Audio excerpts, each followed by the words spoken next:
নমস্কাৰ বন্ধুসকল, আপোনাৰ ভোটাৰ আইডিখন অনলাইন মোবাইলৰ সহায়ত কেনেকৈ আপুনি নিজে অতি সহজ পদ্ধতিৰে PDF ফৰ্মেটত ডাউনলোড কৰিব পাৰিব আজিৰ এই ভিডিঅ'টোত আলোচনা কৰিম। কিয়নো এনেকুৱা বহু ব্যক্তি থাকিব পাৰে যে তেওঁৰ ভোটাৰ আইডিখন হেৰাই গ'ল বা কাৰ্ডখন তেওঁৰ লগত নাই। ইয়াৰ উপৰিও যিসকলে নতুনকৈ আবেদন কৰিছে তেওঁলোকেও এই ভোটাৰ আইডিখন PDF ফৰ্মেটত ডাউনলোড কৰি যিকোনো কামৰ বাবে ব্যৱহাৰ কৰিব পাৰিব।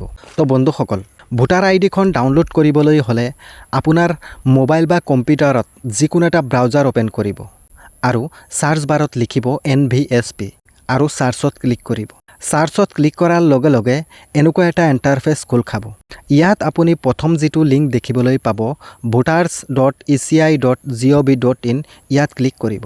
ক্লিক কৰাৰ লগে লগে আপোনাৰ সন্মুখত ইলেকশ্যন কমিশ্যন অফ ইণ্ডিয়াৰ অফিচিয়েল ৱেবছাইট ভোটাৰ ছাৰ্ভিচ পৰ্টালটো মুকলি হ'ব। এই ৱেবছাইটটোত যদি নতুন আহিছে তেনেহ'লে ছাইন আপ কৰি ল'ব।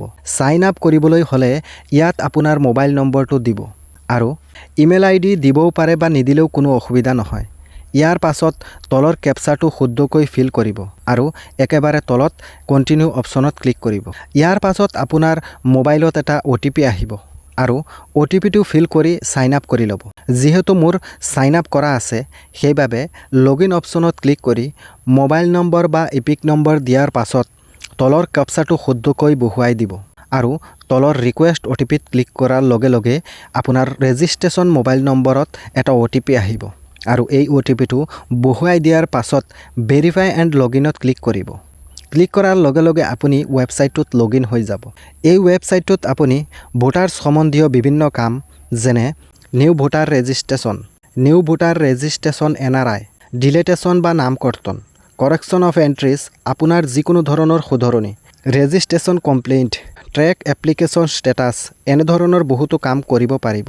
যিহেতু আমি ভোটাৰ আইডিখন ডাউনলোড কৰিব বিচাৰিছোঁ সেইবাবে ইপিক ডাউনলোডত ক্লিক কৰিব। ক্লিক কৰাৰ লগে লগে অলপ সময় লোডিং লোৱাৰ পাছত এনেকুৱা এটা ইণ্টাৰফেচ খোল খাব। ইয়াৰ পৰা আপুনি আপোনাৰ ভোটাৰ আইডিখন PDFত ডাউনলোড কৰিব পাৰিব। ডাউনলোড কৰিবৰ বাবে ইয়াত আপুনি দুটা অপশ্যন দেখিবলৈ পাব, ইপিক নং আৰু ফ্ৰম ৰেফাৰেন্স নং। এই দুটাৰ ভিতৰত যিকোনো এটা নাম্বাৰ থাকিলেই আপুনি ভোটাৰ আইডিখন ডাউনলোড কৰিব পাৰিব।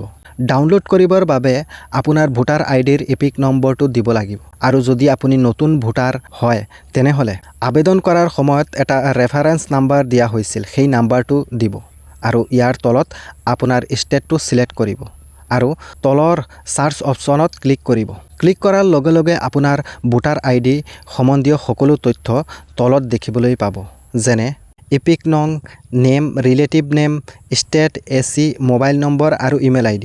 তো বন্ধুসকল, এই ভোটাৰ আইডিখন PDFত ডাউনলোড কৰিবলৈ হ'লে আপোনাৰ মোবাইল নম্বৰটো ভোটাৰ আইডিখনৰ লগত লিংক থাকিব লাগিব। লিংক নাথাকিলে আপুনি ভোটাৰ আইডিখন ডাউনলোড কৰিব নোৱাৰিব। তো আপোনালোকে দেখা পাইছে মোৰ মোবাইল নম্বৰটো ভোটাৰ আইডিখনৰ লগত লিংক নাই।